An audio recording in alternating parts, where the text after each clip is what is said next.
Bismillahirrahmanirrahim. Abwabus savmi an Rasulillahi sallallohu alayhi va sallam. Rasululloh sallallohu alayhi va sallamdan naql qilingan kelgan ro'zaning boblari. Savmun, ro'za. Bu forscha kalima ro'za. Ruz degani kun degani. Ro'za degani kunlik degani. Arabchasiga imsak. O'zbekchasiga o'zini tiymoq degani. O'zini tiymoq. Shar'iy ma'nosi al-imsaku anit ta'ami vash-sharabi wal-jima' naharan ma'an niyyati min al-fajr ila al-ghurub. Tongdan shomgacha kunduzida niyat bilan yemoqdan, ichmoqdan va jimodan o'zini tiyishlik ro'za deb ataladi, savm deb ataladi. Babu ma jaa fi fadli shahri Ramazon. Ramazon oyining fazilati to'g'risida kelgan hadislarning bobi. Va Termiziy fazilatdan boshlayaptilar. Bilasizlar, mana ro'za farz Ramazon oyida farz qilingan. Ramazon bashi oyning ismidir.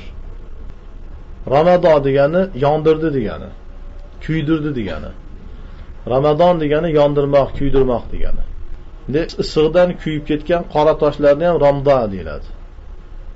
Kuygan toshlar. Ramazon oyi nimaga Ramazon deyilyapti? Inson ro'za tutadi, ro'za tutgandan keyin uni nafsi yonadi. Nafsiga bir tarbiya bo'ladi va undagi butun zarar narsalar yonib ketadi, erib ketadi. Unga ham diniy tarafdan, ham dunyoviy tarafdan juda katta foyda bo'ladi. Ham gunohlari yonib ketadi, gunohlardan poklanadi. حدثنا أبو كريب محمد بن العلاء ابن كريب حدثنا أبو بكر بن عياش عن الأعمش عن أبي صالح عن أبي هريرة رضي الله عنه قال قال رسول الله صلى الله عليه وسلم إذا كان أول ليلة من شهر رمضان صفدت الشياطين ومردت الجن وغلقت أبواب النار فلم يفتح منها باب وفتحت أبواب الجنة فلم يغلق منها باب وينادي مناد يا باغي الخير أقبل ويا باغي الشر أقصير ولله وتقاو من النار وذلك كل ليلة. قال وفي الباب عن عبد الرحمن بن عوف وابن مسعود وسلمان. Abu Hurayra radhiyallohu anhu dan rivoyat qilindi. Bu kishi aytdilar, Rasululloh sallallohu alayhi va sallam marhamat qildilarki, Ramazon oyining birinchi kechasi bo'lganida shaytonlar va jinlarning eng yomoni kishanlanadi. Suffidat degani kishanlanadi. Kishanni bilasizlar, ko'pincha ya'ni kishan bir temir halqa bo'ladi-da, bo'yinga yo beliga yoki oyog'iga, qo'liga solinadi. Ko'pincha bo'yniga solinadigan-da kishan deyiladi. Zanjir boshqa bilasizlar, yani zanjir. Bu yerda hozir zanjirlanadi demayapti, kishanlanadi deyapti. Kishan zanjirdan ko'ra mustahkamroq bo'ladi. Eng mustahkam shaklda bog'lanyapti bular. Shaytonlar va jinlarning eng yomoni. Va jahannamning darvozalari berkiladi va ulardan birortasi ochilmaydi. Jannatning darvozalari ochiladi va birortasi berkilmaydi. Va nido qiluvchi nido qiladiki, ey yaxshilikni talab qiluvchi, yuzlangin. Ya'ni Allohga yuzlangin, Allohga kelgin, yaxshi amallarga kelgin, shoshilgin deydi.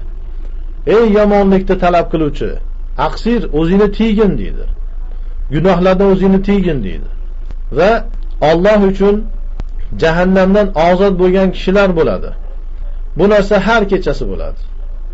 Har kecha Alloh taolo jahannamdan o'zi xohlaganicha qullarini ozod qiladi, gunohlarini kechirib.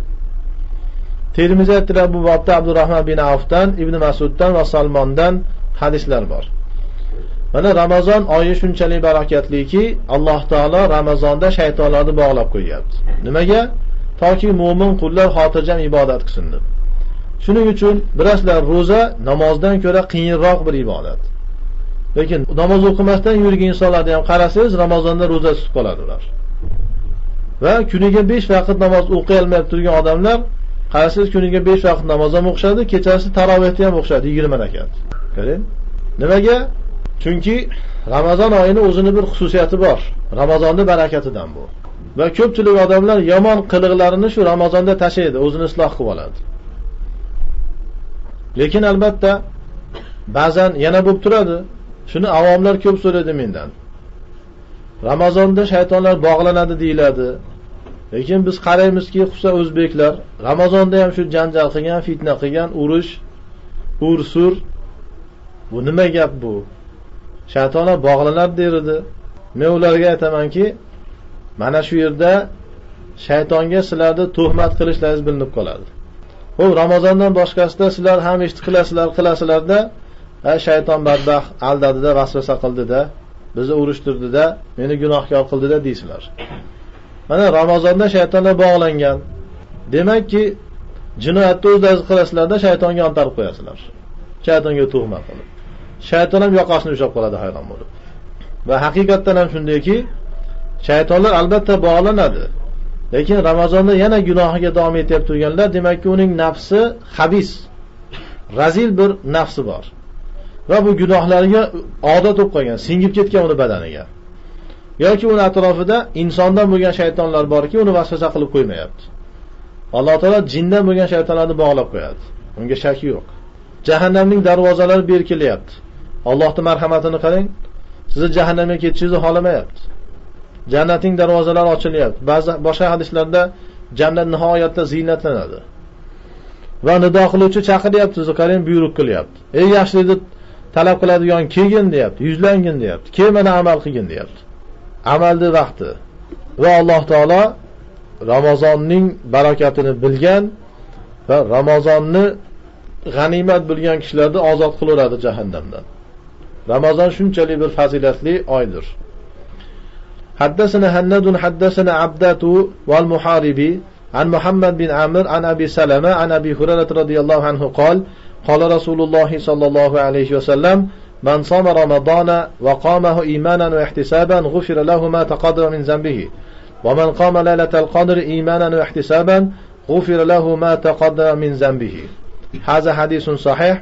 قال أبو عيسى حديث أبي هريرة الذي رواه أبو بكر بن عياش حديث غريب لا نعرفه من رواية أبي بكر بن عياش عن الأعمش عن أبي صالح عن أبي هريرة إلا من حديث أبي بكر.